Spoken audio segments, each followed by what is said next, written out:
আবার এসে গেছি। দেখো আজকে কী নিয়ে এসেছি। তোমরা তো সবাই মোচা খাও। মোচার মাঝখানটা অনেকে সেদ্ধ মেখে কাঁচা লঙ্কা তেল তেল দিয়ে মেখে খাও, বা অনেকে হয়তো বড়া করে খাও, জানি না। আমি এগুলোকে সব পেয়েছি, কেটে নিয়েছি লম্বা লম্বা করে, কিছুটা কুচিয়ে রেখেছি। ছেলে এইরকম বড়া খেতে চায় না, ও গোল গোল করে বড়া খেতে চায়। তাই আজকে আমি এই মোচার চপ বানাচ্ছি বলতে পারো, বড়া বানাচ্ছি বলতে পারো। দেখো কী করছি, এই মোচাগুলোকে সেদ্ধ করে কেটে নিয়েছি মাছের অংশটা। এই যে এটাকে করব বেসন দিয়ে। যে বেসন নিয়েছি তার মধ্যে দেখো কি দিচ্ছি। এই যে বেসনে দেখো শুকনো লঙ্কার গুঁড়ো, হলুদের গুঁড়ো,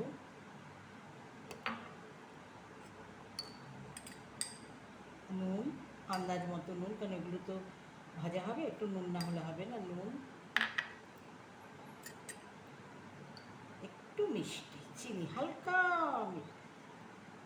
মিঠা বানানোর জন্য একটুখানি মিষ্টি, মচমচে হবে। এটাকে আমি জল দিয়ে ব্যাটার বানাবো। এটাকে জল দিয়ে ব্যাটার বানাবো।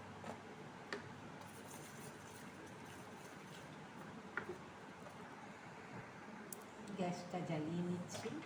এই দেখো, এবার কড়াটা বসিয়ে দিলাম। কড়াইয়ে এই যে সর্ষের তেল দিয়ে দিচ্ছি। এই যে মাস্টার্ড অয়েল, সর্ষের তেল দিচ্ছি, বেশ খানিকটা দিচ্ছি, কারণ এগুলো ভাজা হবে তো, যার জন্য বেশ খানিকটা সর্ষের তেল দিয়ে দিচ্ছি।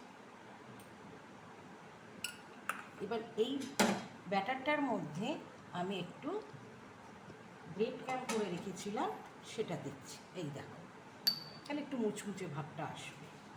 দেখছি, আর একটু এই যে তিল, সাদা তিল দিয়ে দিচ্ছি।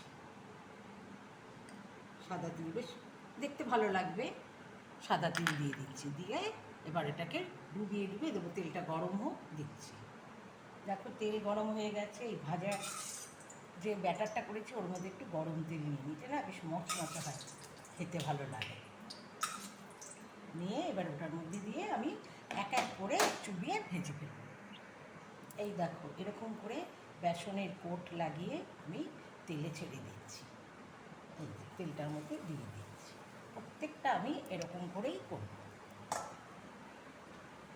এই যে বেসনের কোটে চুবিয়ে, যেন বেসনগুলো বেশ গায়ে লাগে, বেসনের কোটে চুবিয়ে করে দিচ্ছি। তোমরা এটা ডাল বাটার দিয়েও করতে পারো, ডাল বাটা করে নিয়ে ডাল বাটা দিয়েও করা যায়, কোনো ব্যাপার না। ওরকম করে একই কথা, এরকম করে আমি এক এক করে ভেজে নিচ্ছি। এবার দেখো উল্টে দিই। এই পাশটা হয়ে গেছে, উল্টে পাল্টে দিতে হবে। এরকম করে প্রত্যেকটা উল্টে নিচ্ছে। দেখো এই পাশটা হয়ে গেছে, এই পাশটা হয়ে গেছে, দেখেছো? এই পাশগুলো হয়ে গেছে, উল্টে নিচ্ছি। এভাবে প্রত্যেকটা উল্টে পাল্টে ভেজে তুলে নেব। এই দেখো বড়াগুলো ভাজা হয়ে গেছে, দেখতে পাচ্ছ বড়াগুলো ভাজা হয়ে গেছে। এবার আমি এক এক করে নিয়ে নিচ্ছি। এগুলো গরম ভাতে ঘি দিয়ে খেতে খুব ভালো লাগে। যারা করেছো তাদের কথা আলাদা, তারা তো জানো সত্যিই ভালো লাগবে। আর যারা করনি তাদের জন্য আমার ওই একটা কথা, তারা নতুন করে করে দেখো, খেতে সত্যি সুন্দর লাগে, ভালো লাগে খেতে। ছেলে ওরকম লম্বা ভালোবাসে না, তাই গোল গোল করে দিয়েছি। দেখো ওটা ব্যাটারে একই, সব ওর মধ্যে এটা কুচিয়ে দিয়েছি। এবার তোমরা যে যে ভালোবাসবে যেরকম সেরকম করে করবে। এই যে গোলগুলো আবার উল্টে দিচ্ছি। দেখো একটু তেল নিয়ে নিয়েছিলাম, নিয়ে ওর মধ্যে গোল গোল করে চপের মতো আর কি ছোটো ছোটো বড়া করে নিয়েছি। এই যে ছোটো ছোটো বড়া করে নিয়েছি। দেখো এইগুলো ভাজা হয়ে গেছে। এইগুলো এবার আমি নামিয়ে নিচ্ছি, গ্যাসটা বন্ধ করে দিলাম। এই যে এইগুলো দেখো গোল্ডেন ব্রাউন হয়ে গেছে, এগুলোকে আমি নামিয়ে নিচ্ছি।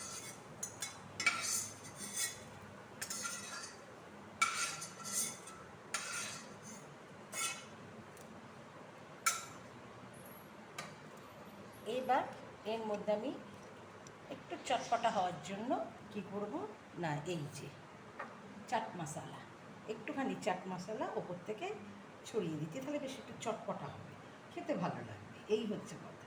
একটু চাট মশলা ছিটিয়ে দিচ্ছি।